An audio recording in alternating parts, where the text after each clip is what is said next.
Good morning. It is Wednesday, April 22nd, 2026. Welcome to DeProgram with Ted Rall and Jamarl Thomas. Hey, JT, how are you?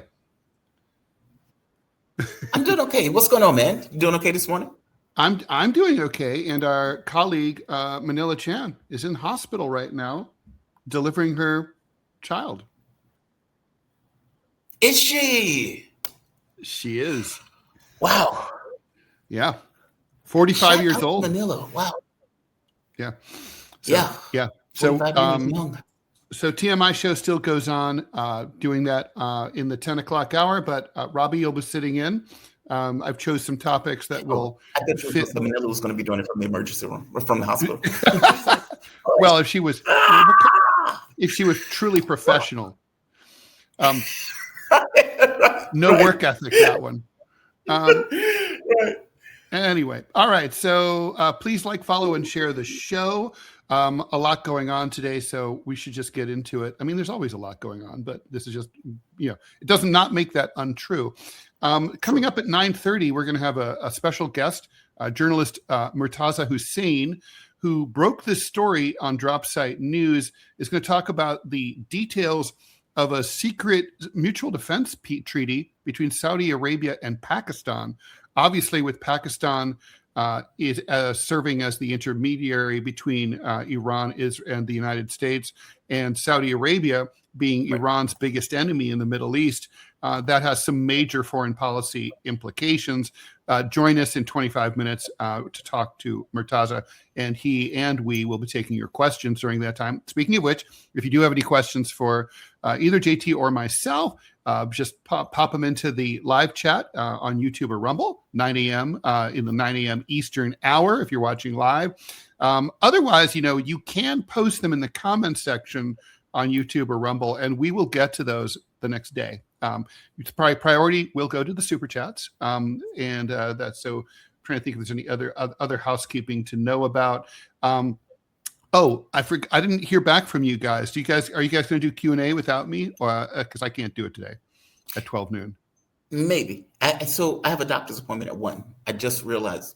Oh, okay. Is it far away? Yesterday, and I just remembered the fact that it was yesterday. It was too late in the day to give a heads up. Mm-hmm. I'm not against it though. I can maybe do a shorter version. One. It shouldn't take 30 minutes to get to the doctor's office. All right. So maybe. Okay, but it's at 12 noon is the Q&A. So right. It's from so maybe just do a half-hour one with Robbie. That works. I'm fine with that. Okay. Yeah. There's no issue with that. All right, let me just ask. Let me put you guys together. Robbie, is that cool? Q&A, half an hour Q&A. Or we can skip it, reschedule for tomorrow. I can't do tomorrow because I've got DMZ tomorrow. Oh, it'll have to be Friday. Friday works. Friday. I've got something Friday. Listen, nobody wants to talk to me. No, that's not true at all. Anyway, it's only half an hour. But anyway, look, you guys work it out, and we'll figure it out. Let the world know what you guys want to do. No, listen, we're going to make the sausage right here, live and in color. But I feel like the Yenta. I feel like the Yenta here. Do it live. Like, come on, like Robbie's a lovely boy. JT, you'll love him. Robbie, you'll love JT. He's awesome. Hey, I love JT. And I'll throw in a couple of goats to sweeten the pot. I don't worship Baal. I don't need goats. They make good food and milk too. Actually, I love goat cheese. Oh yeah. See, I've never had goat cheese, and I've never had goat cheese. Have you ever? Wait, you never had goat cheese? Mm-mm. Huh? How come? Yeah. I mean, it must have been offered to you on numerous occasions. I mean, when I was abroad, they had it, but it wasn't something that I actually sought out. So you never had anyone approach you in a dark alley and say like, "Come on, little boy, you want some goat cheese. Come on." that would be very awkward. That would be very weird. And very strange. It's like the best meat, seriously, that you'll ever have is raccoon. If you've never had raccoon is awesome. It's a little bit salty, but I like salty. The best way to do raccoon though is that you got to dress it out right away. Grill it. Just slow it on the grill. Put some bacon grease down there on the irons. I've never processed, Robbie. I got to be honest. I've never processed an animal, right? So like, I've never. I've processed a fish. I've scaled fish. Like skinning an animal. Oh yeah, I never. Yeah, like take a dead animal, cut off its fur, and then I don't. I've seen that done. I don't know how to do it though. well, at the end of the world, I will be finding my cousin who knows how to do that stuff, right? Well, it depends on the animal, right? I mean, for most of them, unless I know we have a show, who cares? But what you do, you get a knife. The best thing you do is just you cut an X in the fur, and then you just roll the skin off. And then once you get the skin actually done, then you cut from the anus up to the chest, and then you just pull the guts out. Easy to do, and then you just kind of go in, you just kind of quarter it. After me and Kizzy first got married, but you have to get rid of all of the yucky organs too, right? Like the stomach and the intestines. And stuff. Well, that's why. But you get the skin off first, and then after me and Kizzy got married, the first thing I did is I fed her squirrel and rice. And she still married you? She did. Right. All right. It's like most interesting. This is what did you say? Like, this is what happens when you date a white guy. They're all like like this. Listen, not just a white guy from the deep South. Mm-hmm. So there's a difference. Because Ted, last time I checked, you're a white dude, and you are like the yankiest Yankee I've ever seen in my life. No offense, I love you, brother, but I mean, I could treat you if only I introduced you. I mean, I hear your point. I'm not claiming not to be super white, but if I introduced you to my old classmates at Columbia who went to Phillips Exeter, Andover, and these like these Northeastern prep schools, holy shit. I mean, they are like Nick Lowe's songs that so white, refrigerator white. Everything's about you, refrigerator white. But see, here's the thing, though. I'm a redneck from the deep South, and the blood of the Confederacy flows through my veins, and so that is a heritage that I just fully embrace. I'm talking to a black dude about this. Does not matter. Y'all see this right here. It just is what it is. My son. Well, I think JT gets to decide whether it matters. Well, it doesn't matter to me. But my son, though. Right. It's individual, right? Yeah, for sure. No, my son, I mean, he's like me, but with a much darker tan. And he's more redneck than I am. And it's a great thing to see. It's awesome. Well, there's Thomas. Redneck and then there's Confederate, and they're not the same. Right. Oh, my son is a hardcore Confederate, too. I mean, keep in mind, I was born and raised in Richmond, like the home of the Confederacy. Like, right, sure. Avenue where you walk down. By the way, why was the capital of the Confederacy in Richmond? Doesn't it seem like dangerous to have it so close to the north? It's because Virginia was the richest and most populous state. And so that's why. And also, it would have been wiser to have it like in Western Tennessee or something. Well, also, though, I mean, you got to think about the mythology, right? The majority of the founding fathers, especially the founding presidents, were Virginians, and George Washington was the first. Light Horse Harry Lee, who was Washington's right hand, was Robert E. Lee's dad. So that connection to the revolution is like right there. That's why. I mean, so question, and we'll move on and talk about real shit. Although this is real shit. What happened? Like, if you capture Paris, you've captured France, right? Yeah. If you capture Moscow, pretty much you've captured Russia. These are centralized societies. If you captured Richmond, did you automatically capture? Well, France is centralized. France is a centralized country. Right. If you capture Berlin, you have Germany. Maybe in Russia, maybe not. Point taken. But like the United. So like, if you captured Richmond, did that mean game over for the South? No, it was decentralized. The problem. The whole issue with the South is that it was so devastated by 1865 is that there was, I mean, the war was effectively over in 1864, but it was kind of like Kursk with the German invasion of the Soviet Union. I mean, it took a year for them to figure it out, and another 100,000 men died. Yeah. That's the problem. Yeah. That makes sense. All right, we'll have a historical lesson of the Civil War later on. All right, or the battle between or what is it? The War of Northern Aggression, as you call it. Northern Aggression. Yeah, War of Northern Aggression. The first time I heard that, I was in Longwood, and I knew I was in the South, but there's the South and there's the South, right. And I remember having there are striations, right? There are striations, right? There are parts of Virginia that you go to where their accent is deeper than Robbie's, right? Where it's like, wait a minute, am I still in Virginia? She, for one, she was attractive, which always is a negative. That helps. So, that helps. Yeah. And she's like, we're having this conversation, and she brings up this notion of the War of Northern Aggression. I'm like, what the hell are you talking about? And she's like, the War of Northern Aggression. We were attacked. And I'm like, okay. fair enough. But she was cute, so yeah, well, you're attractive. be So I'm going to ignore all of this, right? Yeah, I had this friend. He was a very Jewish punk rocker, and great guy, George. And he told me the story about, like, in punk rock scene, there was always a substrata of like neo-Nazis. And he told me how, like, some neo-Nazi girl like picked him up at a bar, and he ended up like boning her in like his van. And then he realized he pulled out and came on her swastika tattoo. And he said that and I was like, your grandparents would be so proud. Yeah, for sure. And he was like, he said like, oh my God, I felt so great about that. And I was like, okay, all right. Not JT, I got to tell you, weird. I've got to tell you this, and then we'll go, because I guess we have a show we got to do. Oh, that's too funny. I'm sorry. Go ahead, Rob. Our wedding, when I got married with Kizzy, it was epic, because my family is just white trash. I mean, not just redneck. I mean, just straight on meth head white trash. Like, as far if you think stereotypical hick, that's my stock back on.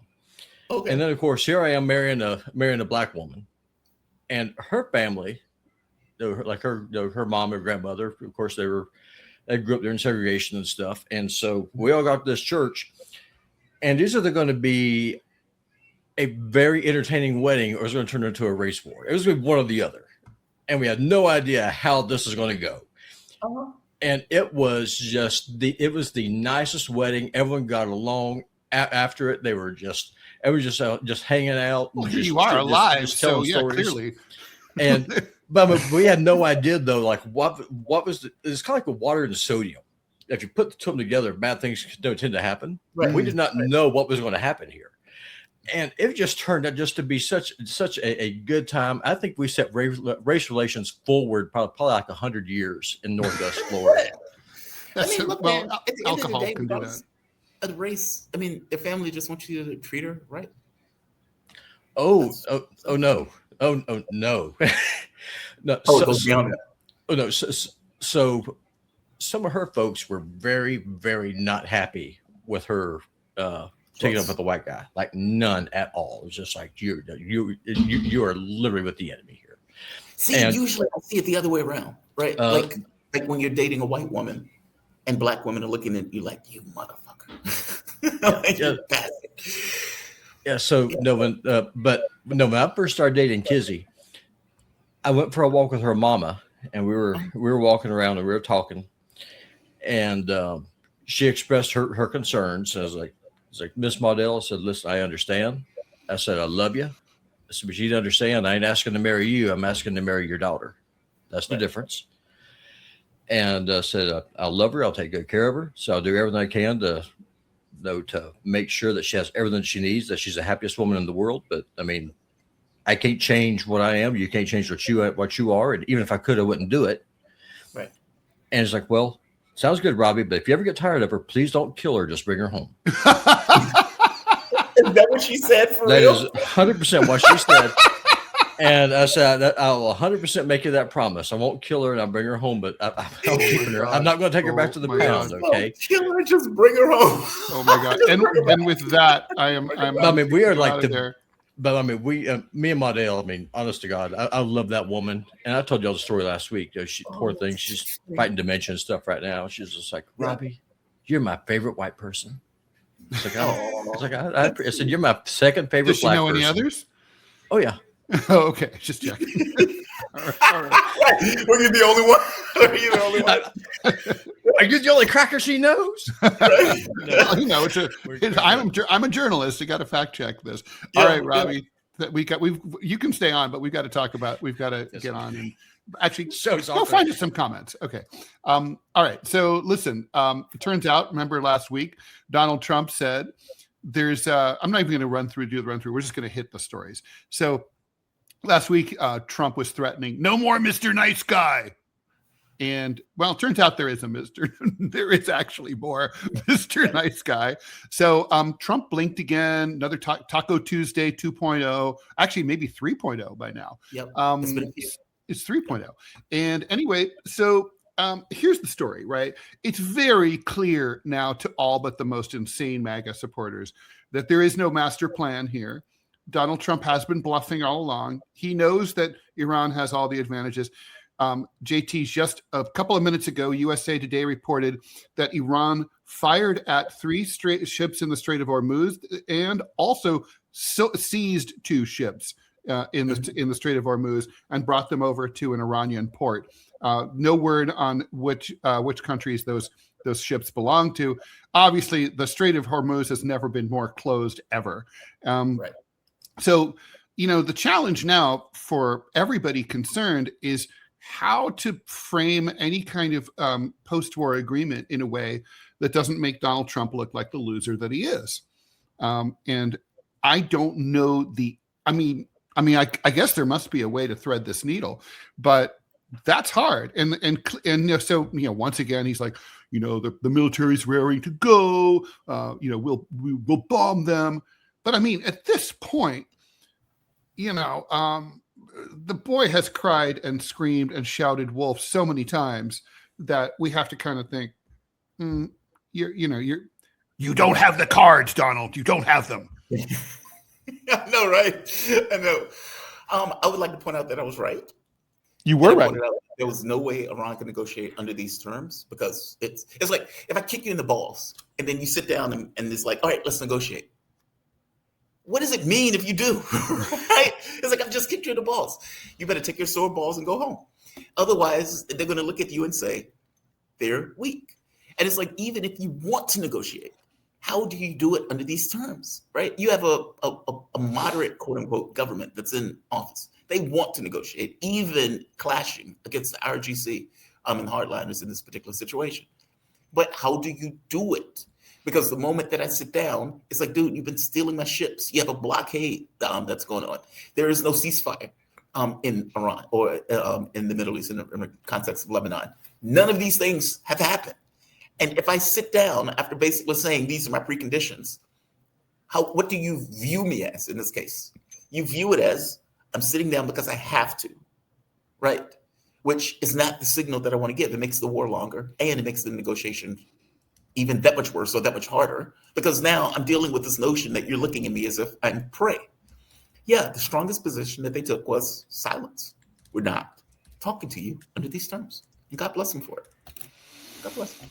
Yeah, I'm glad that they took this approach. And I guess my concern is that the highly emasculated, totally gelded, majorly cucked Donald Trump is going to feel a need to reestablish his Y chromosome by nuking something, and that's my only concern. Y chromosome.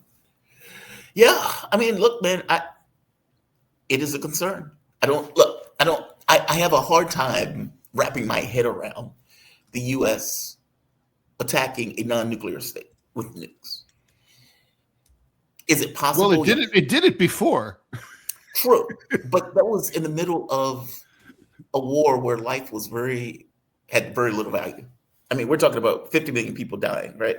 What does it matter if you add in another 100,000 to 30, 40, 50 million people? I'm not saying that that's nothing. I'm just saying in the context of a struggle that was total against the Germans. And let's be honest, from the standpoint of the United States, we got nukes, might as well see what they look like and let's, scare the shit out the Russians or the Soviets. I guess I'm saying it's different. It's not the same. I don't know. Look, you could be right.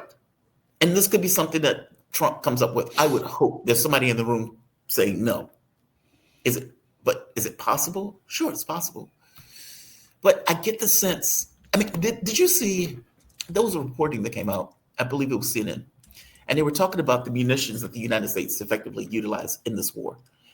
50% of THAAD interceptors utilized, 50% of Patriots, 45% of precision strike missiles, 30% of Tomahawk missiles, 20% of JASMs, 20% of standoff. He used all of this in 2 months?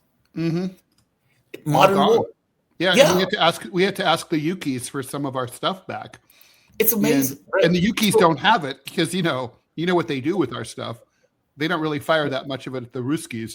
They sell it on the dark web.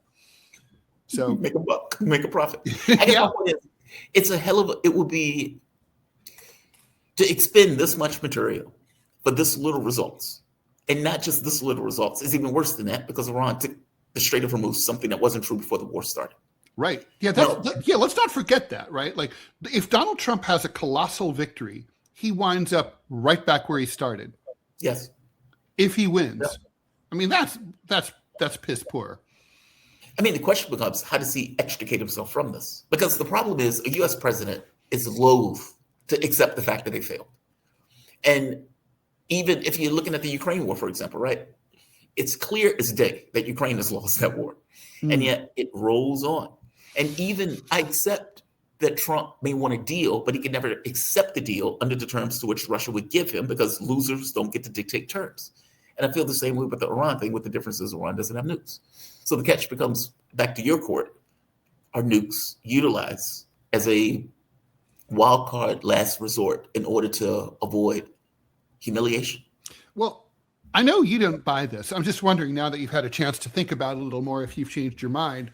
No offense if you haven't, but what do you think of my theory, my advice to the president, that he transform this into a grand bargain and say, listen, we're gonna normalize relations. That doesn't have to look like a surrender. It can look like a, listen, you know how like the cliche, two guys get into a bar fight, they hate each other, but then they like start to respect each other, and then they end up drinking and they become the best of friends, right? I mean, that's kind of what happened with me and Scott Stantis, minus the drinking and the and we used to hate each other, and we were combatants in the world of politics. Now we're best friends. He's on the right, I'm on the left. Who cares? I mean, isn't it possible for Trump to say, listen, I thought it over.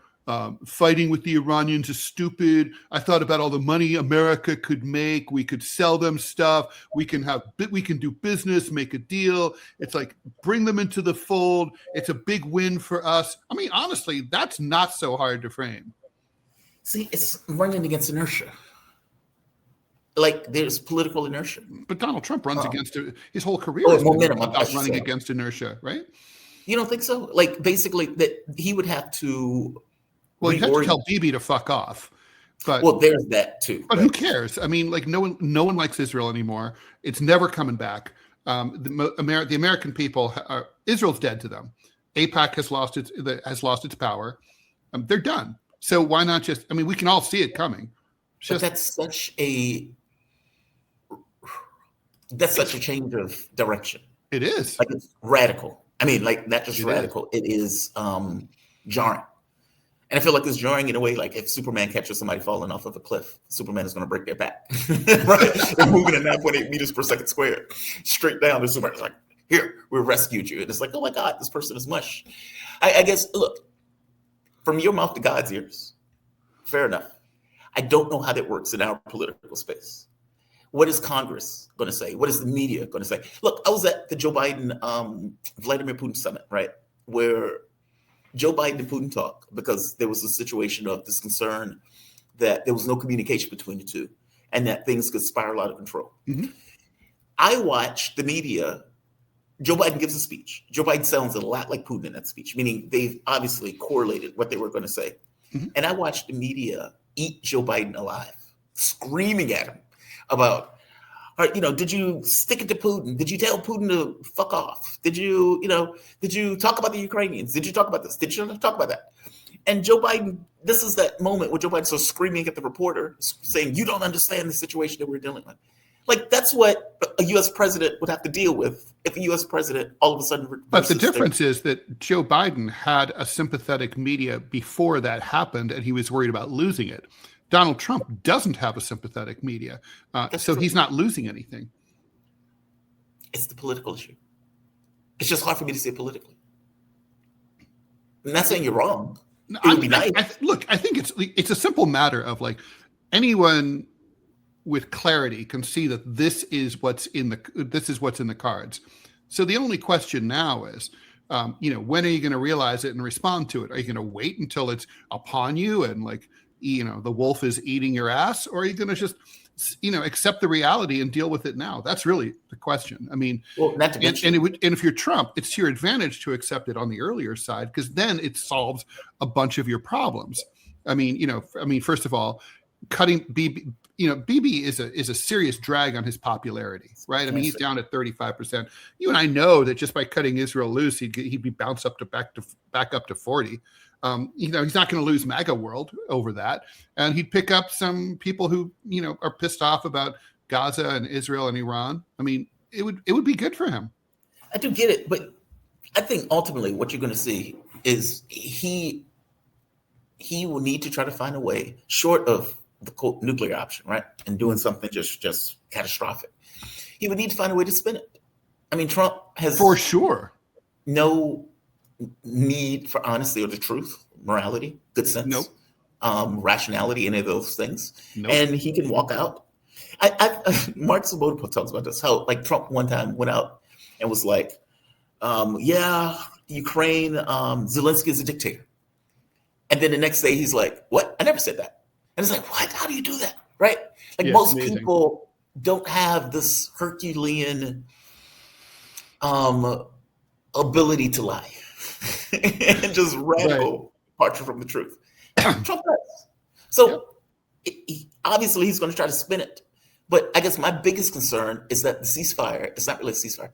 If you remember, in many other situations, Donald Trump used negotiations as a way of attack, basically saying, lulling his opponent into this sense of complacency. Is that true this time? With the missile inventories, I don't know. And with what seems to be him being stuck in this situation, I don't know. What do you think about that, by the way? The chances of this kind of launching an attack under this guise of lulling Iran into a false sense of security. Do you see that happening this summer? Perhaps that's on. I mean, certainly it's a possibility. But the thing is, I don't think the Iranians are lullable at this point. True. I mean, they've been through down this primrose path a bunch of times with the Americans. They know they can't trust them at all. So therefore they've got to be at least mentally prepared for anything that comes, and probably militarily prepared for quite a bit. I mean, they know what the Americans are about. I mean, at this point, I mean, the Iranians are right. Anything short of an armistice is not going to cut it. I mean, they need something, and even that might not. Donald Trump is so feckless, he might ignore it. But bottom line is, if I were them, I'd be like, if it's not signed in blood and engraved with multiple carbon copies, I don't know if I can take this seriously, right? It's it's got to be notarized, docu-signed, everything. Agreed. I guess the question is, how do you do that? I could see it potentially getting through a UN Security Council. That's assuming that, you can even make a deal with the US in this case. But Congress? Well, I mean, Congress is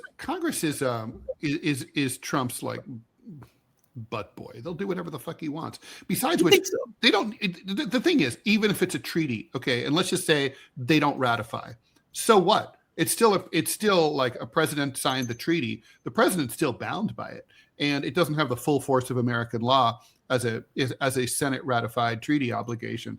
But it's still something that the U.S. that the Trump administration has to do. I mean, you can, and in the world of in the court of international public opinion, the U.S. would be fucked if it just if it signed a peace treaty and then reneged. I mean, why? Because no one would ever believe anything the U.S. ever had to say ever again. But they don't believe what they're. I mean, I guess that's the rub, right? Why would anybody trust anything that the U.S. has been pulling out of one treaty after the next from the standpoint of the Soviet Union, all those missile treaties. And then if you look at the JCPOA, we just blew that off completely in its entirety. We attacked people in the middle of negotiations, and we continued, and we backed a literal genocide. Why would blowing off a treaty obligation all of a sudden be the deal breaker? It's everything was going well until this. I mean, you might be right, but it's a whole new level. I mean, it's so because a treaty obligation is so serious. I mean, at that point, then why have diplomacy, right? Why bother? You don't have diplomacy. That's not the. Why have if it they're exist? Going there and issuing demands. Empires are not. Mm-hmm. I don't know. I see what we're doing is this kind of Hitlerian, radical breach of norms in regards to the way countries behave. We've gone rogue. And I mean, we've been murdering fishermen in Venezuela. We literally kidnapped a world leader I know. Well, it's not. It's not even. And hilariously, it's not even the first time we've done it. Yes, Manuel Noriega was another one, right? I never understood that. Like, why does that guy go to a prison in Georgia? Like, how does that work? It's random. That's and what the I fact mean. That he right? was probably innocent. It doesn't help, but yeah. I'm just saying, like, that's my point. Like, all of this shit is off the rails. Like, we're not in a normal operating space. What will be different with blowing off a treaty? You can't. Okay, well, I could be wrong. I mean, look, I could be talking about that. We have Murtaza waiting to join us. So let's go ahead and bring him on in. Oh, right. Murtaza Hussain, thanks for joining us on DeProgram. Nice to see you, Ted, and nice to meet you, Jamarl. Nice to see you too. How's it going, man? So we leaked documents, which you've been reporting on, reveal a secret pact between Saudi Arabia and Pakistan, a mutual defense treaty. Let me introduce you. Murtaza Hussain is a journalist specializing in national security and foreign policy. He's a former reporter at the Intercept, now at DropSite News. He offers commentary on U.S. interventions, human rights, and global affairs. He appears regularly on CNN, BBC, and MS Now. Still says MSNBC. We'll have to change that. Murtaza, tell us about this treaty and why it's important. Yeah, so currently Pakistan is serving as a mediator in the talks between Iran and the US, ostensibly to end the war. The issue is that Pakistan, while serving theoretically as a neutral mediator, has deep ties to the US as well, but also more critically perhaps to Saudi Arabia. Now, Saudi Arabia is also a participant in the war by virtue of the fact of hosting US military assets that were used in the war against Iran. And also Iran has retaliated by firing missiles and drones at many Saudi targets during the course of the war, including US military assets, but also energy targets and infrastructure targets to a more limited degree. So this Pakistan has a basically secret agreement with Saudi Arabia, a mutual defense agreement. The existence of the agreement itself has been known and announced various times, but the terms of it were never really shared either with the public media or even with the Pakistani public and the parliament and so forth. It's always remained classified. We received that agreement, the classified agreement, and we wrote about it at DropSite last week. So the issue is in the current conflict, if the talks break down, the Pakistani government does not want to be put in a position where it will be forced to enforce this mutual defense treaty and fight Iran in defense of Saudi Arabia. That would be very problematic for the Pakistani government. It doesn't want to get involved in the war, but it also wants to keep the Saudis happy with the agreement. So that's kind of the hidden subtext of these talks, where Pakistan really has an urgent need to keep the war, not happening, to keep the ceasefire from breaking down. Not just because it doesn't want to see the war in the neighborhood, because it doesn't want to be put into the war itself. So tell us about some of the terms of this treaty. I mean, whenever I hear mutual defense treaty, I mean, obviously that's what NATO is essentially. Right. But, I think of World War I and the build up to that, the intertangling alliances in Europe and in the Middle East that sort of, caused an archduke taking a wrong turn to lead to global conflagration. What are some of the what are some of the triggers that put this treaty into effect, and what does it look like if and when it is activated? So the treaty itself, it actually is interesting because at least as of 2024, it didn't really put any stated reciprocal stipulations on Saudi Arabia.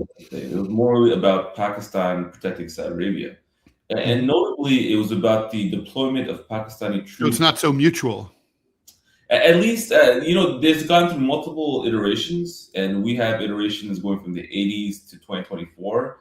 And up to that point, there was no reciprocal, obligations on Saudi Arabia. There was a new version updated in 2025, which we didn't have a copy of, which theoretically could alter it such that Saudi Arabia offers mutual defense obligations, but I don't think so, because there have been Pakistani armed conflicts since then. There's currently a war in Afghanistan that Pakistan's involved in, and Saudi Arabia is not involved itself in that war, or suggested even that it would do so. And they really have limited capacity to help Pakistan in any conflicts. The mutual obligation really does seem to be quite one-sided, despite the So what does Pakistan get out of this? Is just into sort of respectability, or what? Well, in theory, although it's not stated in the agreement, we can glean this from the statements of Pakistani officials, is that their goal in the agreement is to get financial support and investment from Saudi Arabia in exchange for offering a defense umbrella to Saudi territory to the Pakistani military. Now, it's not really clear to what degree that obligation has really been satisfied, or that implicit obligation. Saudi Arabia is not a huge investor in Pakistan. It could be a corrupt deal where there's off-the-books agreements with certain Pakistani military leaders to pay them, to give them financial rewards in exchange for this agreement. That could be the case. It would make a lot of sense. There's a lot of deep elite connections between the two countries. But despite, on top of that, maybe there could be in the future Saudi investments in Pakistan's defense industrial base, and they do have a significant defense sector. They manufacture aircraft and weapons and so forth. They obviously have a nuclear program. Those things could all be there, but the Pakistanis have publicly in recent months expressed frustration, we've seen in the press, about what they see as a lack of actual reward from the agreement. So at the same time, the Pakistanis have also, despite this agreement existing for a long time, they've really always tried to avoid having to honor it, in the sense when the Saudis have tried to induce them to fight in Yemen, or maybe even now fight in Iran. They've really done everything they can to avoid having to enforce the agreement. They really don't want to enforce it. So it's really shows you the weakness of the agreement to date, at least. It's not like NATO or something where there's very strong stipulations, at least in the past, to enforce an alliance. It's much more touch and go, you could say, as per so far.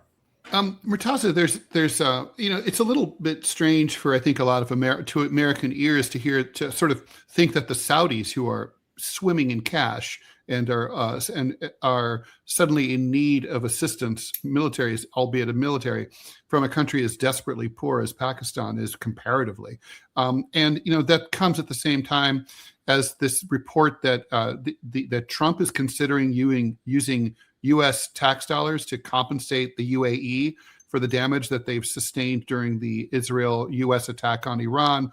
And it's kind of like, well, we have Americans sleeping outside and we're sending money to the Emiratis? I mean, are we misreading the financial relationship here? Well, that's the sad thing about, one of the many sad things about this whole episode, is just shows how democracy has been so degraded, to such that it's just these guys these elites, transnational elites, who have these relationships with each other. Obviously, Trump and his son-in-law and many others have very close ties with people in the Gulf who are also very wealthy. They're just all bailing each other out, and the U.S. military is being deployed as, like a gang in practice to serve the interests of this small group of networked elite people in the U.S. or Tel Aviv or Abu Dhabi or Riyadh or wherever else. So it really has yeah, you're absolutely right. Why would we be bailing out these very wealthy people? Why are we even spending billions of dollars a day fighting this war in the first place when there's all these pressing problems at home? And the Trump administration specifically campaigned on the idea that it was going to deploy resources at home and not fight wars abroad, specifically not fight an Iran war. That was a war that they campaigned against specifically, and now they're doing it. So it really shows institutional breakdown. You can't help but be a bit cynical about it. And the midterms are coming out. Inflation is going to be really high by the time of the midterms. This blockade of the Strait of Hormuz, it's already affecting people in Asia and Africa and elsewhere. It's really going to start affecting Europe and the United States in the weeks and months ahead. So people are going to be really, really upset about that. And I think that anything else Trump promised he was going to do in this administration, it's just going to be out the window at this point. He's just going to be dealing with the consequences of this decision. That's pretty much all that's going to be happening, economic and political and otherwise. Murtaza, yeah, I mean, I couldn't agree more. So before you came on, Jamarl and I were kind of bandying about the current state of the ceasefire negotiations that Pakistan is brokering or trying to broker. First of all, one quick question. Do you think that the message that went out from the Pakistan Prime Minister last night asking, quote unquote, the Americans to return to extend the deadline and to allow more space for diplomatic negotiations. Do you think that one was like the last one from a couple of weeks ago, authored in Washington and then sent to him and he posted it? Maybe. I don't have a great faith in the Pakistanis as mediators in the situation. Although I do think that they do sincerely want to see an end to the war. And inside Pakistan, which is a neighboring country of Iran, there's tremendous sympathy for Iran because they believe that they were victims of aggression in this case, in this war. So I do think that they want to end the war. It's just that the Pakistani military government is not really independent from Washington. We've done a lot of reporting about this at DropSite, and even before that. They are very dependent. They're very keen on winning the favor of Trump, and they want to please Trump in the situation. So that has to be balanced against whatever ostensibly neutral role as an interlocutor they're playing or a mediator that they're playing here. So, because of that, they're very incentivized to portray things as more positive than they are, to put more pressure on the Iranians to agree to American positions rather than vice versa. And, they've probably done some good things that try to help egg along the Lebanon ceasefire and just encourage everyone to get back to the table and so forth. But despite that, I'm not sure that they could really. It's possible that they're the ones who are conveying messages for Trump through their own auspices. Because Trump clearly is the one who, he blusters and bluffs, and then he gets caught out, and then he wants to, and his way out, as he sees it, is to be seen as fake it, as benevolently granting more negotiations that the world wants, when really it's he who wants it desperately. Yeah, absolutely. He wants, and the Iranians, we've been talking to them, they're not desperate to have a deal here. They actually would prefer to fight than to sign what they see as a bad deal. Because they're waiting for the world markets to tank. They know time is on their side if they can hold out.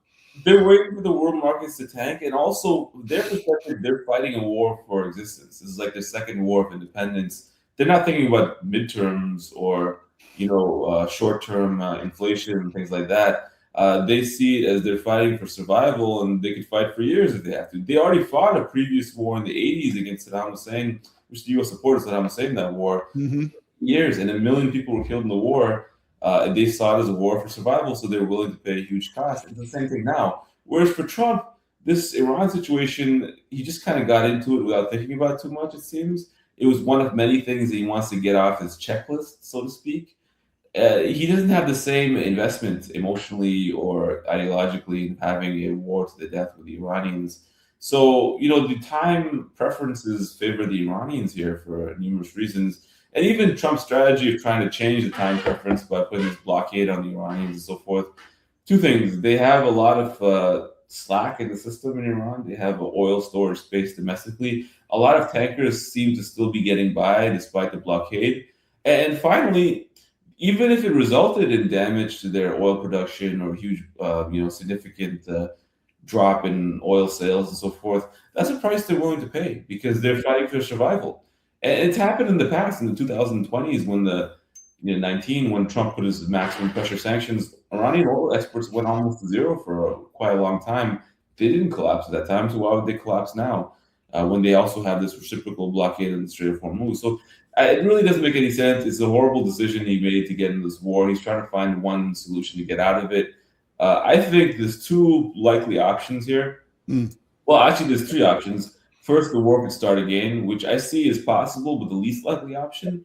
The second is that Trump capitulates in some way and makes an agreement, which is kind of like the Iran deal that Obama made. JCPOA.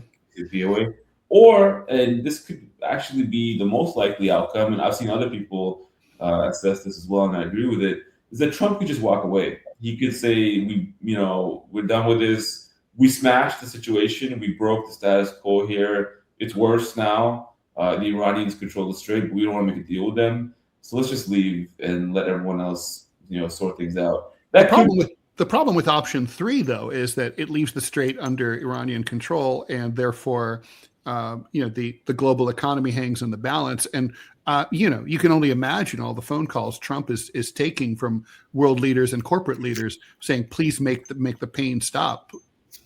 Exactly. I think that's why he's still in it right now. But the issue is, there's only 2 ways of making the pain stop. Is one, you do it militarily, you force it open. But it seems like they can't do that because it's not that hard to shut down the strait. You'd have to actually invade Iran and probably overthrow the government. The whole thing. Yeah, it's a country of 90 million people. Impossible. Europe, impossible. So that's a really unattractive option. And secondly, is you can make a deal to open it. So that's the logical thing. But if he can't bring himself to do that. What about normalization? I've been saying that's Trump's way out. I mean, I know it's like radical, but, literally just say, Trump had floated that in the 2016 election, saying, I would talk to the mullahs, I would talk to the ayatollahs, I would go to Tehran, bring Iran back into the fold and say, hey, we're friends now. The fight's over. I think that would be entailed making a comprehensive deal with them, but I think it's very difficult because you'd have to give them things in that situation. He seems very unwilling to make durable concessions or credible concessions because in DC, there are a lot of people who will fight tooth and nail, even if he wanted to make a deal, to undermine it, to destroy it, and so forth. And, I don't see that Trump's negotiating style is very zero-sum. And, it's interesting, last week, it seemed like they almost had a deal, to be honest, or something edging on a deal theoretically. And Trump really single-handedly destroyed it by going on social media and claiming that the Iranians agreed to everything and he's giving them nothing, just completely trying to humiliate them after the deal was made. They didn't respond well to that. No. So I don't know if his internal, he's capable of making the conciliatory, gestures and concessions necessary to make a deal. Nothing in his history suggests that. Exactly. So, it's a very sensitive negotiation. And, the Iran nuclear deal, the original one, took almost 2 years of sensitive messaging and talks to bring to conclusion. Very delicate situation. It's hard to imagine Trump being able to do that now. It would be great if he did, but that's just probably, not maybe the most likely outcome here. I'm going to agree with you on that. Would you be willing to take a question from one of our viewers? Sure. Manchild, thanks for the donation. Is Pakistan just a high-end mercenary force now? With the Saudis paying the bills, has the world's only Muslim nuclear power basically pawned its nukes to Riyadh in order to avoid going broke? Well, one interesting thing in these documents that Shir brought up, and it was actually very fascinating, is that in this mutual defense agreement, the Pakistanis specifically delimited it to exclude the nuclear weapon. That's interesting because for many, many years, we'd assumed that Pakistan had given a nuclear umbrella to Saudi Arabia, and some Pakistani civilian officials had even suggested that was the case. But as per the terms of the agreement, they went out of their way to make sure that was not considered to be part of the agreement. Now, that may have changed in the 2025 version, but again, I haven't seen any evidence to suggest that no, missile silos or basing being done in Saudi Arabia, visible to anybody else that would suggest that's the case. So yeah, they actually have tried to not have that part of there, which is a very interesting revelation from the documents. Ted, do you mind if I piggyback on this real quick? Please. If that's the case, then what's the point? I mean, the biggest actor in the Middle East, in this case, from Saudi Arabian standpoint, is Iran. And so what's the goal? To get Pakistan to effectively on the hook if there's a war between Iran and Saudi Arabia? Is that the thought? Well, so this is the thing. So basically, the deal itself does not, and also they specifically made sure that the language suggested this, it does not require or obligate Pakistan to engage in foreign conflicts on behalf of Saudi Arabia. It's only about deployment of troops to Saudi territory to defend the government against a threat. So in 2015, the Saudis tried to activate it when they're going to war in Yemen to get the Pakistanis to go fight in Yemen. But that was vetoed by the Pakistani parliament, and the deal itself also does not really accommodate that. And, this deal, as it's currently structured, it would not suggest Pakistan would fight in Iran, for instance, or attack Iranian assets. It does suggest, and it's happening now, that they would deploy Pakistani ground troops to Saudi Arabia to maybe defend critical assets inside the country from attack. And also, very key, the Pakistani Air Force. Pakistan is a very large, sophisticated Air Force.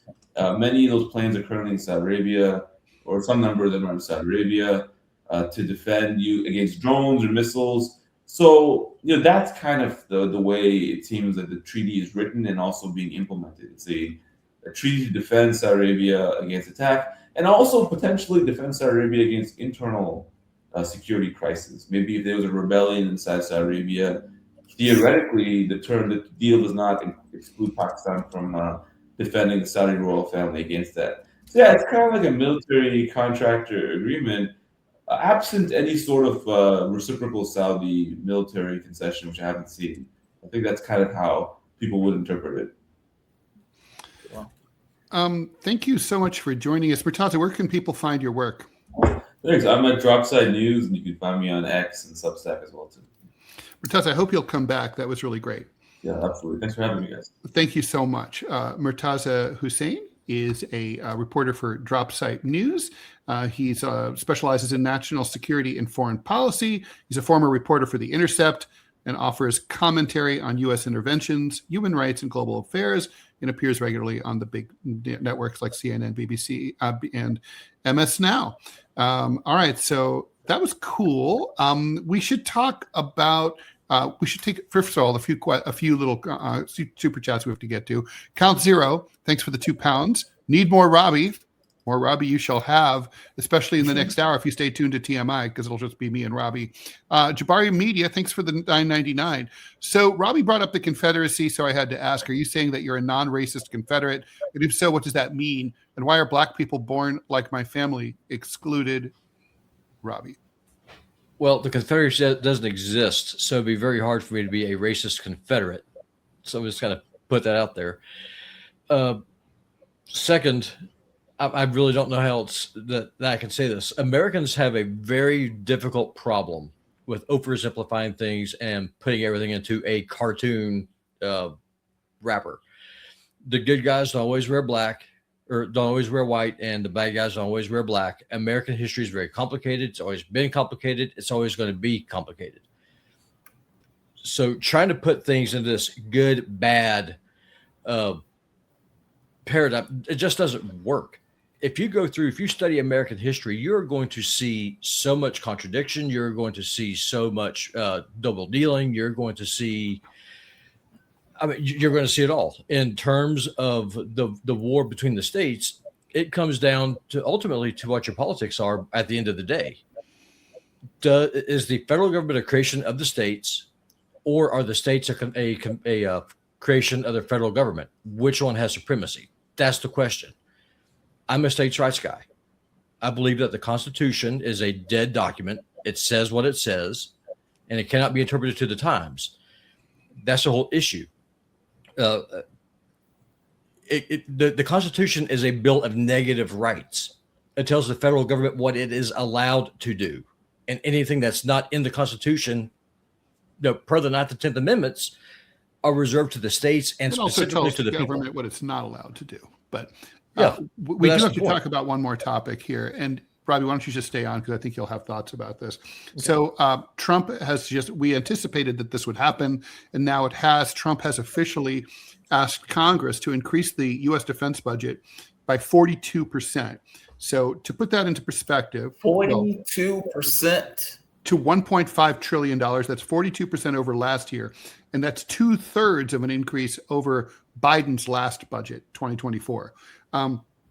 To help pay for that, he wants to gut domestic spending, getting rid of medical research, job training, which is a Ted Rall thing. I think job training is super important. Home heating assistance. Yeah, because let's let people freeze to death in the winter. Environmental protection and disaster relief after tornadoes and hurricanes. At a private luncheon on Easter Sunday, Trump said, "We're fighting wars. It's not possible for us to take care of daycare, Medicaid, Medicare." A lovely man. Will Trump get his way? Will Congress, which always votes yes on defense spending, not only votes yes, but usually gives the Defense Department a tip? It usually gives them more appropriations than they request. So what will happen this time? I mean, this is by far the biggest defense increase in U.S. history. Fuck it. I mean, I know that sounds brutal, but look, man, like the idea that a president would even say that is amazing. We're spending $1 trillion. We spend more than like 9 of the next countries combined in regards to the military. The president is choosing to go to war. So the idea that you're choosing wars of aggression and then turn around and say, hey, man, we need more money because I need to fight wars. The guy who got in office screaming about peace and attacking Joe Biden for fighting wars. That's outrageous. Will he get it? I don't know. Put it this way. I don't think he's going to be able to gut those agencies because I think there'll be consequences for doing so. But would he get the money? That may be a separate matter. They may just I think he would do it. I don't think he cares. And I've said this before. I think it just goes to show how not just disdain that our ruling class has for us, but the absolute hatred. If you're a parent and if you're always neglecting your kids and you go over to your neighbor's house and you keep taking their kids to Disney, before long, your kids realize that your dad hates you. That's our government. That's what this is. Ted? Guys, close out the show for me. Oh, okay. Well, we've come to the end. Shout out to Ted Rall. Shout out to Robbie. My name is Jamarl Thomas. You guys are listening to Deprogrammed, and we will see you bright and early tomorrow morning at 9 a.m. We may see you later today for a Q&A, but at the very least, tomorrow morning at 9 a.m. Be safe, be kind, love, peace, and soul. Have a good one, y'all. Stay tuned for TMI.